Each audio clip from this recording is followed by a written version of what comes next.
Rock, metal, prog, and everything in between. If you're into rock, you've come to the right place. Welcome to this episode of Talkin' Rock with Meltdown. Don't forget to follow the audio-only Talkin' Rock podcast on all podcast platforms. And now, it's time for today's conversation. Here's Meltdown. Hey, Mike, good to see you. Good to be seen. I'll tell you, I ordered this just for you to make you feel at home, this snowy backdrop. Wow. Is that legit or is that generated?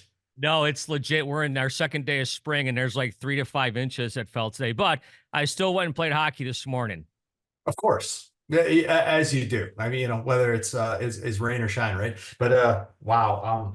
Yeah, that's something I don't miss is that weather. I don't miss that much. Where are you now? Where are you at? I am in the Hollywood Hills in Los Angeles, California. Okay, I got you. Right. I live now. Before we get too much into Nickelback, I've been playing, I don't know if I told you this last time I saw you, I may have. Brendan Morrison's been playing hockey with us a lot in the morning. Wow. Yeah. How fast is that kid now? Oh, he's good. He's great. Great dude. Lives right by me. And yeah, he's been playing Awesome. about a year and a half or so. But anyways, I was at the theater a couple weeks ago, and Yes. I was waiting in line, and I saw the Nickelback Love To Hate Nickelback thing up there, and I'm like, I got to get one of the guys on here and talk about this. Sure. Does this movie have any ghosts or any busting of ghosts in it? I've been asked a lot of questions, man. Never been asked that one. Tell me where you're coming from here. No, I just saw Ghostbusters over the week, so I just was wondering. Oh, okay. Now I understand because yeah, that's funny. A friend of mine in Phoenix sent me a text because he went to Ghostbusters with his wife, and he came out and he just sort of glanced over and our poster was there, and he was like, I was like looking at him. So maybe we do. Yeah, you got to get some sort of ghost busting to kind of compete with the other movies, I think. But looking forward to seeing this. So I saw the trailer, and I've watched the trailer several times. Is the outdoor venue there? Is that Pine Knob or is that another venue? Because it looks just like Pine Knob. Oh, yeah. Yeah, the one where Chad says light them up, and then you can see the fans that are supposed to make it easier to be in there in the summertime. I don't know if that's there exactly. I'm not sure. It could be though. I basically I figure I could probably have my mail redirected to Pine Knob as many times as I've played there. I think I could call it my permanent address. Yeah, no, because I know that some of these places look alike, but I paused it and I'm like, man, that looks just like Pine Knob. I don't know. Of course, we saw you guys there last year, just sold out. What a great show.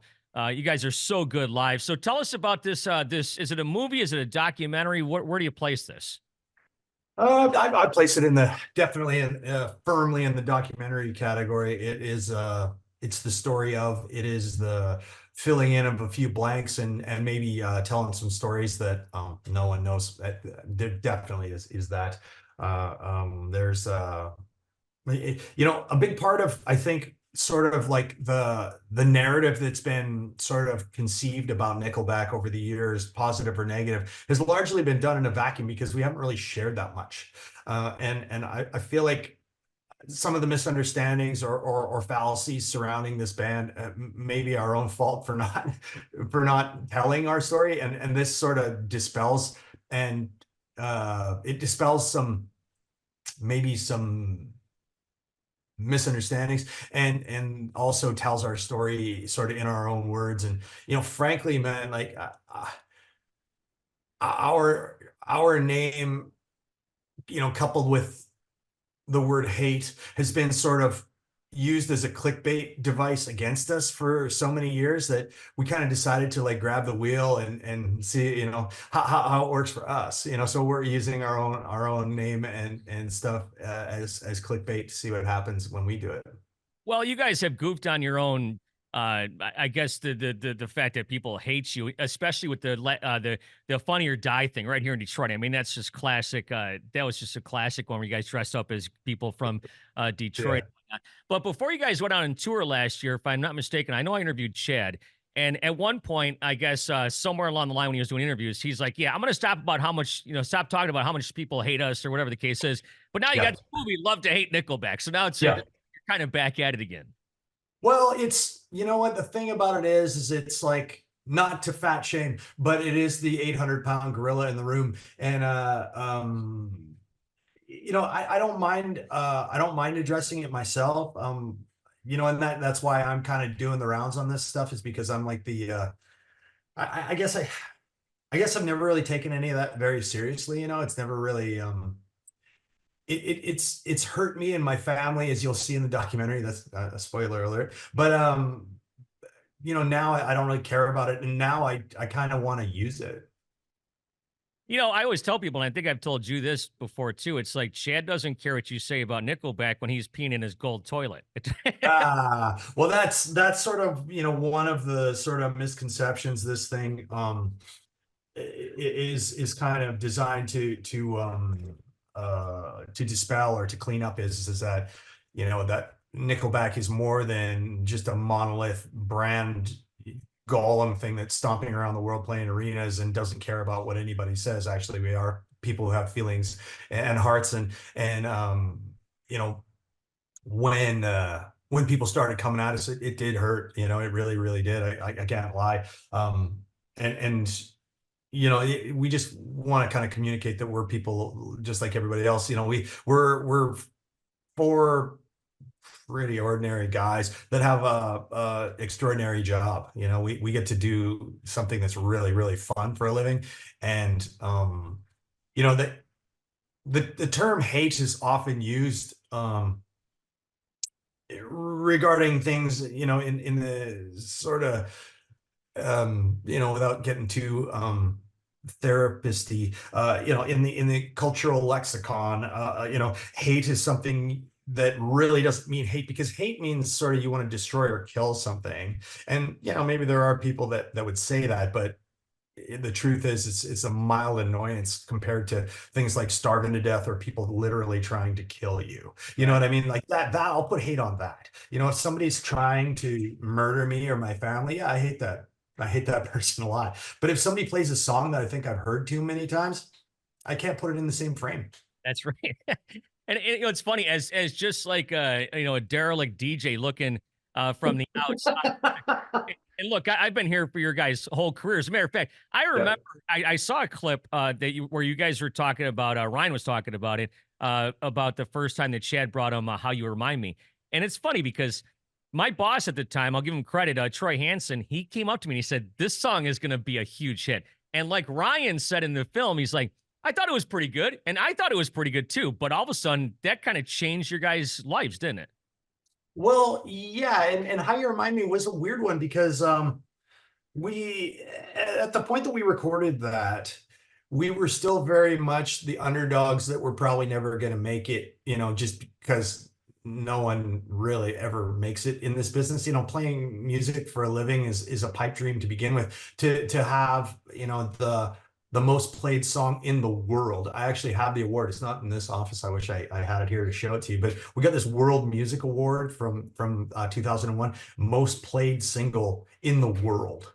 It's so to think that that's going to happen when you're just trying to string together, intro, verse, chorus, intro, re-intro, guitar solo, double chorus out. Like there's no way. There's just no way that you can even contemplate what that means at all. And yeah, Ryan's wife, when she heard it, she said that a hit, and that was really nice of her to say that. And it turns out she was right. But at that time, we were just we thought that was just one song of many that we have. You feel when you make them, you feel close to these songs, and I didn't really feel like it was that much better than all the others.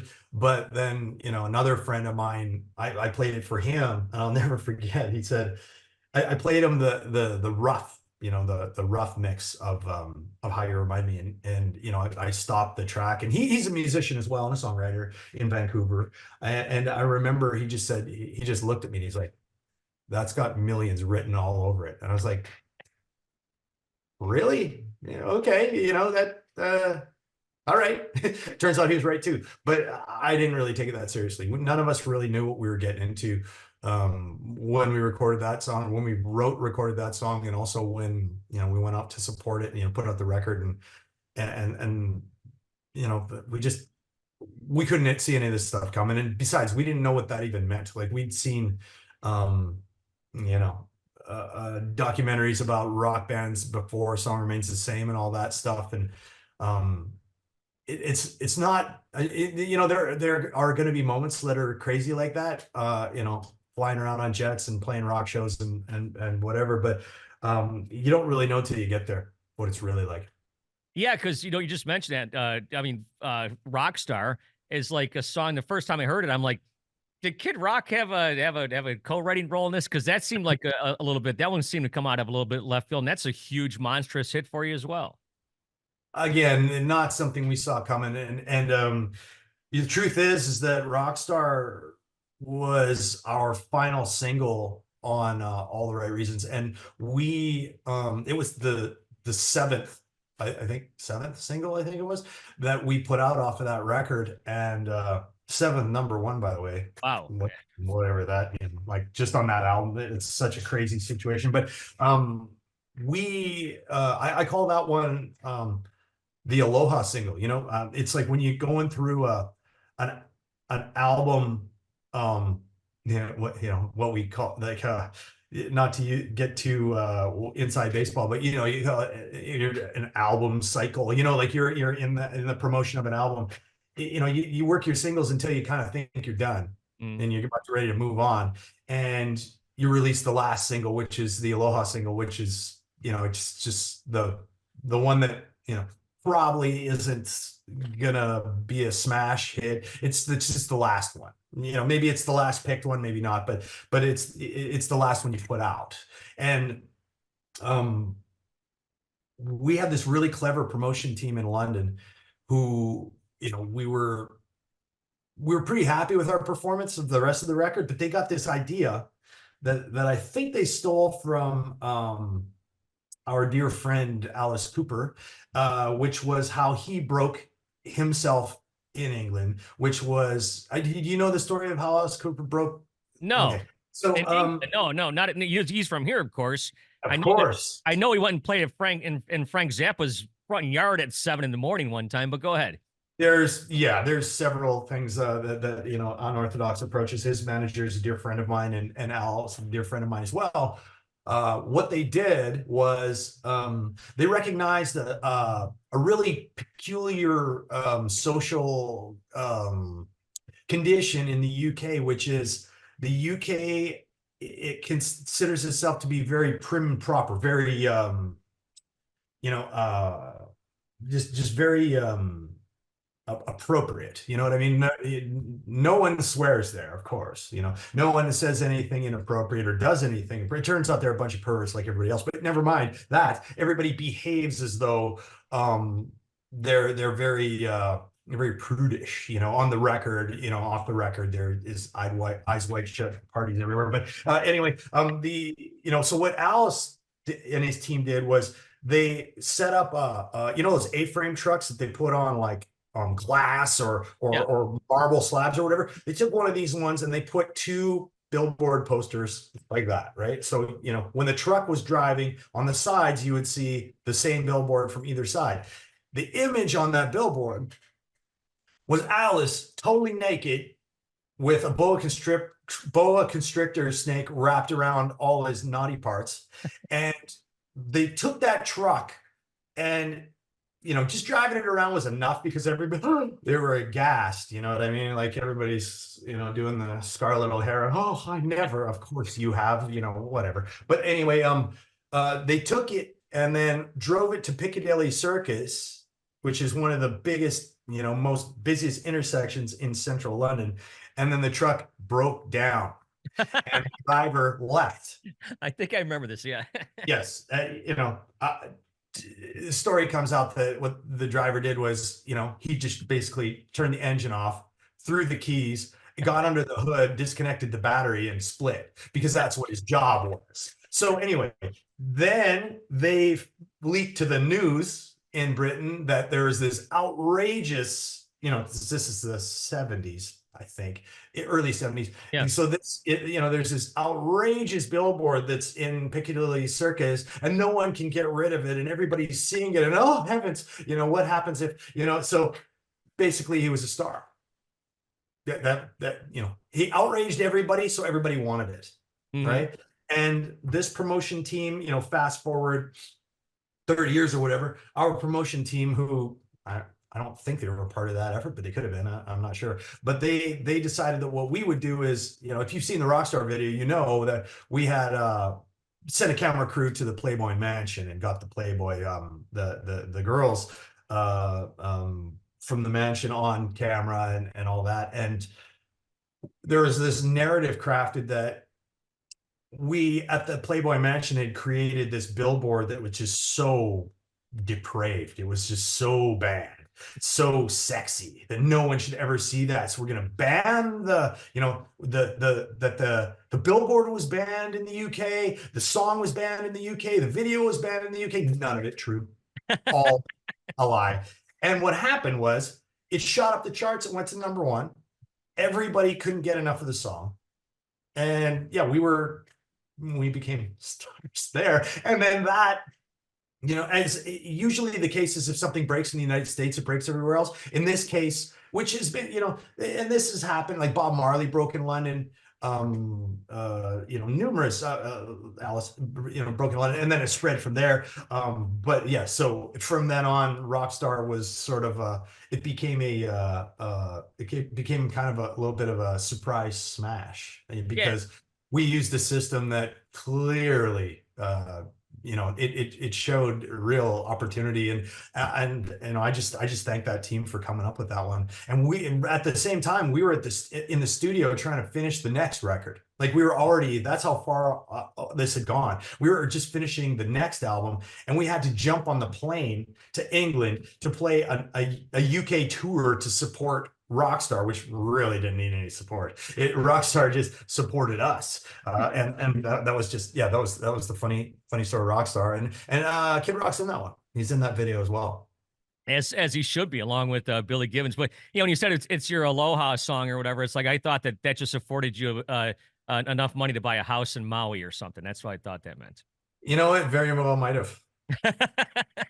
Hey, you just mentioned about breaking in the States. So here's a question for you. Being a Canadian band and a very successful band down here in the States as well, there's been a lot of bands that were in Canada. Do you think it's more, what do you think is more important for a band to break in the States? Is it the music, or do you think it's the deal that they sign? Well, I think it's more important I'm not dodging your question. I'm actually focusing in on what the real answer is. What the real answer is in order to fully break in Canada, we had to break in the United States first. Like, we had Western Canada under control really well, and we kind of couldn't really get arrested in Ontario, Quebec, and the places where all the people are. And until we popped in the United States, they didn't really take us seriously. But then once we had, achieved liftoff, pretty much like in Texas, that was when Ontario and Quebec thought we were okay. Yeah, because obviously the band, which band I'm thinking of, is Tragically Hip. I mean, they couldn't get arrested down here, but when they played their last show, Canada stopped.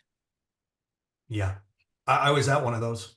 Were you? Yeah. Last shows. Yeah. It was pretty emotional. I don't know if you're a fan of the Hip or not. Being as close as you are to where they come from, it's possible and probable. It's such a great band. And I don't know why they didn't pop. Maybe it was because they wore the Canadianism on their sleeve, maybe too much. And there is conjecture that might have been part of it, just because not because people hate Canada, but they don't understand all the cultural references that Gord would use in those lyrics. He would be talking about things like Sault Ste. Marie, Ontario, and yeah, but he talked about New Orleans. He talked about some other things as well. So true enough. And they did the majority, if not all, their records in New Orleans. Oh, is that right? Oh, I didn't know that. Yeah, Okay. they recorded a lot. Like they recorded a lot of their music in New Orleans. I think there was some kind of a stimulation down there that they really dug, that the kind of transcended nationality. I think it was more like you're in a, that's a voodoo place, man. There's some pretty cool vibes down there. Yeah. That documentary, by the way, that they put out a couple years ago about that last tour was really well done. I have got to see that. I still haven't seen it yet, but yeah, like I say, I was at one of the last ones in Vancouver. I think I was at either the last or the second last show that they did on that tour in Vancouver. And then I think they went on to do a couple more shows back, out your way, but I'm not super positive on that. Well, the final show was in Kingston, obviously. Yeah. And I grew up in Buffalo. I moved here in 1995, so I'm part Canadian, I think.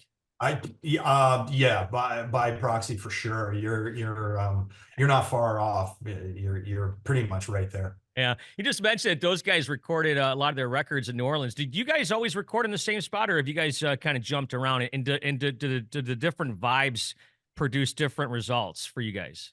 And yeah, we have done, in the beginning of our career, when you had to go to a studio to make a record, which you do not anymore, obviously.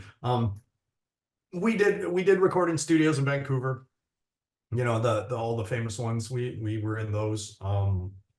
Then as things started developed and you were able to sort of take the technology wherever you want, right around that same time, Chad formed his studio out at his house to cut down on his commute, which was nice. And then we used that place for a while. And then when, especially the album that we did called No Fixed Address, that reason that title was given was because we recorded in many locations around the world, Europe, Hawaii, we recorded in Vancouver, other places, but we just sort of took the rig and all the gear and just would move someplace for 2 weeks or 3 weeks or whatever, and record in these. We would get some big house somewhere. A lot of times we would intentionally look for one that had a home theater in it, or like a screening room. Like in LA here, they're everywhere. These houses with screening rooms is a really common thing. And that was one of the towns that we actually recorded in, was Los Angeles. We would take a screening room or a home theater situation and just move everything out of it, and move all their stuff into the garage and move all our stuff into the theater room. And he's usually fairly soundproof, so we could kind of work late and not worry about neighbors. And also they generally sounded good too. So we did that with No Fixed Address. That was fun. It sounds like a Dave Grohl Studio 666 thing, where I don't know if you saw that movie. Not many people. I haven't seen that, but I'm aware of the of the concept or whatever. And a funny thing was actually Chad was invited to be in that when they were shooting that. Chad was going to get, I think, decapitated. But we were too busy. We couldn't. I forget what the problem was. I remember. Chad at that time wasn't a member of SAG or something. Okay. It wasn't like legally, it wasn't okay for him to act in it because he wasn't in the union or something. I don't know, some kind of crap. Well, I think there's as many people on this call as there was in the theater when I went and saw it, so I don't think he really missed out on much. But I thought, well, let's hope our documentary does a little more. Yeah, that's going to be on March 27th and 30th. By the way, I thought that movie was fun, but I remember talking to your brother last time, and I can't remember who told me this. It might have been Tyler from Theory, or maybe it was Brendan Morrison. I can't remember, but he said when you guys were recording one of your first records, your first or second, one night a bunch of hockey players came there and they got drunk and there was throwing up in the bushes and all sorts of stuff. Yeah. You don't have to name names. You guys probably. Well, no, I don't have to name names because I got those too. But I will tell you the team. It was the Colorado Avalanche were in town actually. Okay. And truth be told, as soon as it all started to happen, I left. Just because I don't, whatever. I just didn't want to,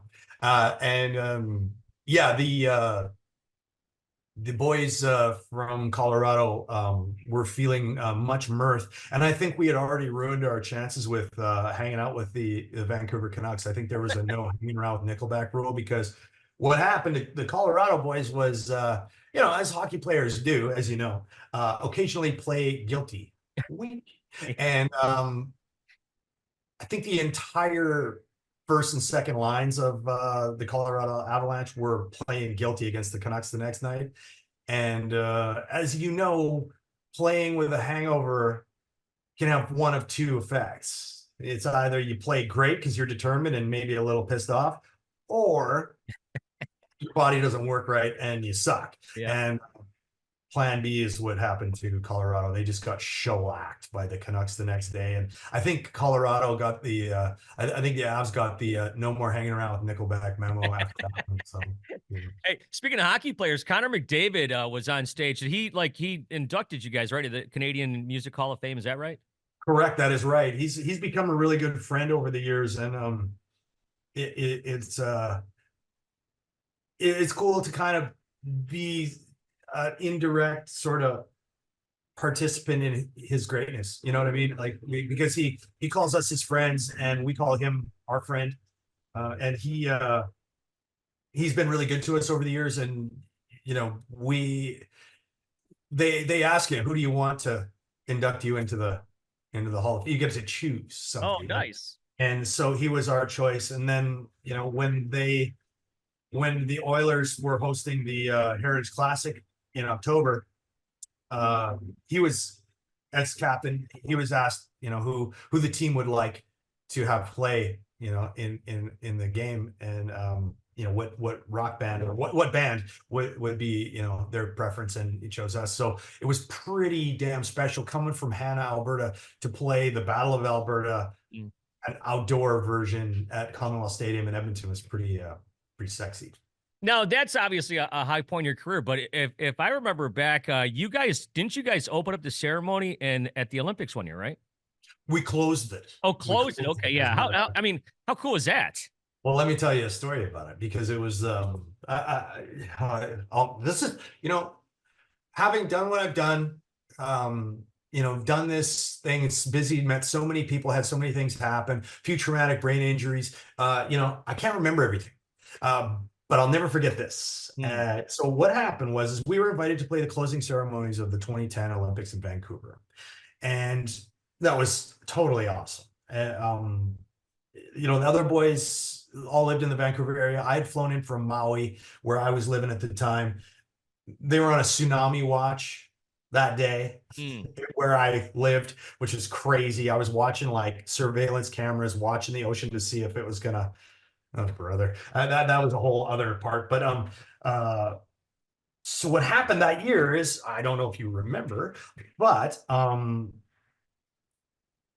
USA and Canada were playing for the gold medal in hockey. I do remember. It was the last event of the games, arguably the most important to Canada, and our boys were playing for gold against the USA boys, which are my boys now. I'm a dual citizen now, so I'm one of you. And a Red Wings fan too, so go Wings. So true that. What happens, but Canada is leading, I think, oh geez, I can't remember the score. Canada was up by 1 goal. I think it was 3-2, and going, basically looked like sprinting to the finish. Canada's going to win gold. A player who shall be unnamed scores with like, what was it, 4 seconds? Oh, is it that? Yeah.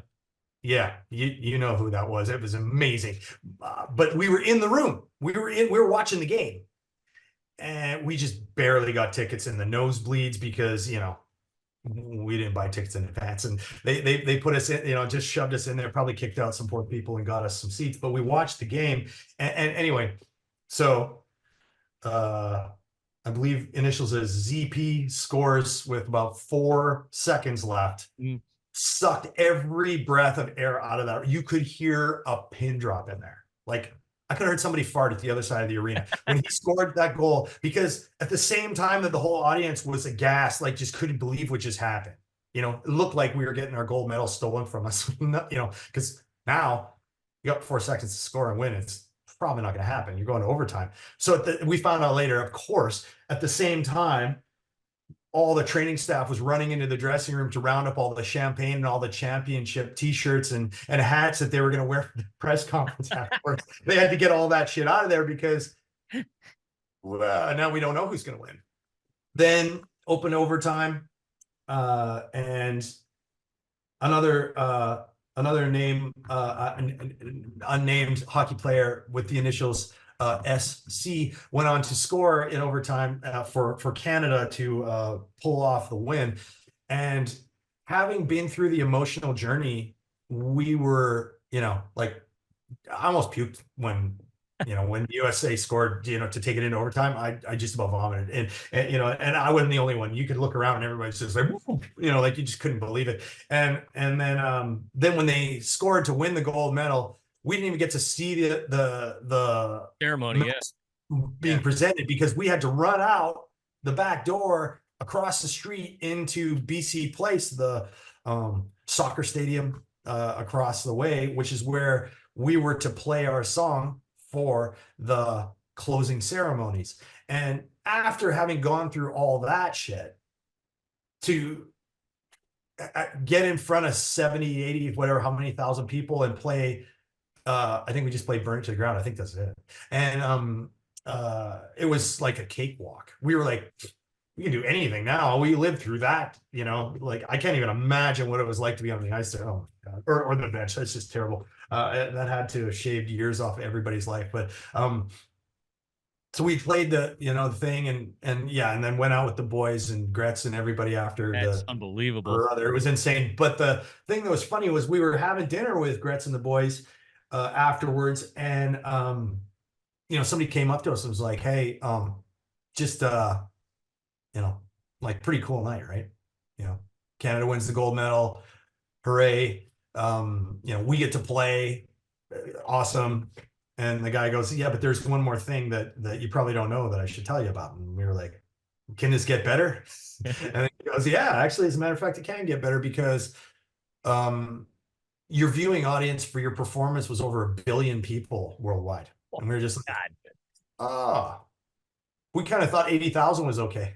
But it turns out we played for over 1 billion. So that's, I don't know, what do you do with these things, right? Like, how do you interpret this data? I still don't understand it because I don't know what 1 billion of anything looks like. No, I hear you. I was with Darren McCarty that night watching the game. Yeah, I was watching the game at a packed bar, and I literally said, if Sidney Crosby scores the game-winning goal, I'm going to throw this beer through this TV screen. And it was like 10 seconds later, and D-Mac went around and high-fived everyone in the bar, who was, of course, reluctantly high-fiving him because he's a Detroit legend. Nobody wanted to, but they did. And there was like 2 other Canadians there who were going bananas. Yeah. Hey, I only got a couple minutes left here because my thing is going to run out. But I was asked by John to ask you about cheesecake. Okay. You know what? That fucking guy. All right. So, yeah, John. Do you know John? Yeah, I know him. Yeah. Of course you do. Yeah, sure. Actually, yeah, you probably met him when he was working with us. Yeah. So you guys shine down. Yeah, everybody. Yeah. Of course. Yeah. So as you know, John is a security guy. John and I have a unique relationship because we police each other's diets. Oh. And so anytime, one or the other, it was both. We both got each other all the time, just come up and, come up behind somebody when they're at the dessert table in catering and kind of like poke them in the pudge and be like, hey, what are you looking at? What's for dessert, big guy? And then split because, he'd probably take me out if he got a hold of me, but just fun times, really, really fun times. But I still send him like emojis of like cupcakes and stuff. Just to keep him on his toes, right? You gotta stay sharp. I am so glad you're not following me around. That could never happen. Well, you're having another bourbon again? Likewise. I'm no choir boy, that's for sure. Well, I'll tell you what, Mike, thank you so much for the time. I can't wait to see the rest of this. Hate to Love Nickelback. That's going to be in theaters on 2 days, March 27th and 30th. And I'm always there to help you guys support whatever you got going on. Love you guys. I love the band. And I'm one of your fans. So I appreciate you taking the time out with us. Thanks so much, brother. It's really great to talk to you.